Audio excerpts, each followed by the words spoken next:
Yo, what up YouTube, what up boxing fans? We got a special night of boxing tonight. Incredible fight card. From top to bottom we got main event type fights that anybody would be happy to see. If you put the two undercard fights on separate cards, we would be so happy to see them as a main event because they were tremendous fights. And the main event, Andre Berto versus Jesus Soto Karass, lived up to that. I was so wrong in my prediction because I did not account for Andre Berto's awful defense, the wear and tear he's had on his entire career, and his inability to stick to a game plan. That is his problem. He has never stuck to a game plan for a very long time. In terms of his previous 5 or 10 fights, he's rarely stuck to a game. Is a big issue in his career, and I'm just gonna break down the fight from beginning to end. First couple of rounds, it's very interesting fight, back and forth. Both guys are landing hard shots. Again, Andre Berto's hurt early in the fight. I believe it's the first round. He gets hurt, and essentially Karass is going away. It was somewhere towards the end of the round, but oddly enough, Berto actually recovers well. And in the second round, he's boxing his ass off. He's doing a good job throwing the jab, right hands, left hooks, right uppercut, landing clean, precise shots. Then Soto Karass comes back in the third.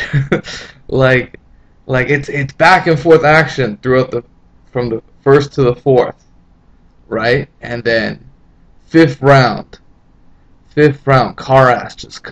Soto Karass just comes out with a fury and really goes in there and just overwhelms Berto, just throwing much more punches in terms of volume, and he's landing. Berto's having a problem because Karass can fight on the inside.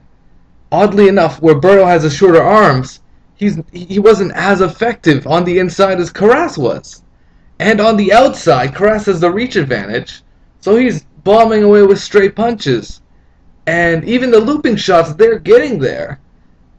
And obviously, I underestimated Karass's chin, and clearly Marcos Maidana must be a monster puncher because Karass took hellacious shots, uppercuts, right hands from Berto, and kept on coming. And you want to talk about a crazy chin, Andre Berto, the punishment he just took tonight would end careers, my friend. Oh my goodness. So both of these guys just poured their hearts out in the ring. These guys left something in the ring tonight, and what continued to happen was just sheer viciousness. Andre Berto somehow slips around the 5th or 6th, and he hurts his right shoulder. He said after the fight, it could have been torn, it could have been popped out, and then, you know, he's hurt. But I think in one of these rounds, Soto Karass lands. He throws over 140 punches. He probably lands 60 to 70.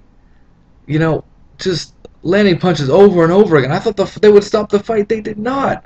Andre Berto, heart of a warrior, you know, continues this fight as a back and forth affair. Although Karass is out punching him, he's throwing more volume. Berto can't keep up, and he's got a hurt shoulder, so he's landing the left hook. All he's got is a left hook left, and it was just so humbling because as much as Berto is flawed, he always gives you 100%, and his post-fight interview was inspirational.